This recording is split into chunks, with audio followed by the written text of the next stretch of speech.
சிம்மராசி அன்பர்கள், சிம்மராசி அன்பர்களுக்கு இந்த ஆண்டு சற்று நமக்கு பலவிதமான அனுபவங்களை தரக்கூடிய ஆண்டு என்று சொல்லலாம்.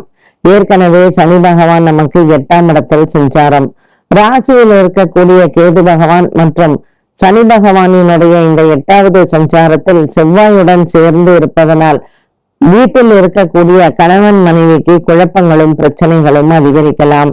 புதிதாக திருமணமானவர்கள் மற்றும் திருமணத்திற்காக காத்து கொண்டிருப்பவர்களுக்கு ஒரு சின்ன மனஸ்தாபங்களோ அல்லது மன கிளேசங்களோ வந்து போகும்.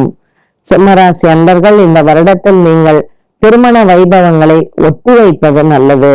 2027ஆம் ஆண்டு பங்குனி மாசத்திற்கு பிறகு அடுத்த சித்திரை வருட பிறப்பில் நீங்கள் இந்த திருமண விஷயங்களை யோசிக்கலாம்.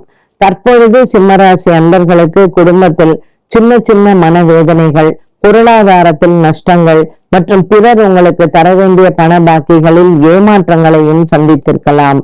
இந்த ஏமாற்றங்கள் இந்த வருடத்தில் உங்களுக்கு நல்ல ஒரு மாற்றத்தை கொடுக்கும். சிம்மராசி அன்பர்களுக்கு நீண்ட நாளாக இருந்து வந்த உடல் ஆரோக்கிய குறைபாட்டில் மருத்துவ செலவுகளும் இந்த வருடத்தில் வந்து போகும்.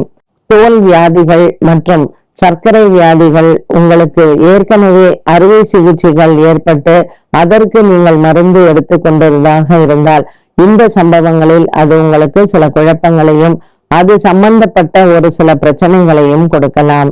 ஆகவே ஆரோக்கியத்தில் இந்த வருடம் நீங்கள் மிகவும் கவனமாக இருக்க வேண்டும். 12ஆம் இடத்தில் வரக்கூடிய குரு பகவானும் கேது பகவானும் சற்று தூக்கமின்மையை கொடுக்கலாம் சிம்மராசி அன்பர்களுக்கு. ஆகவே சிம்மராசி அன்பர்கள் இந்த வருடத்தில் நவகிரக ஸ்தலங்களுக்கு சென்று நவகிரகங்களையும் வழிபாடு செய்து அனுதினமும் நவகிரக காயத்ரியை உச்சரிக்க உங்களுக்கு வரக்கூடிய கிரக தோஷங்கள் தீரும்.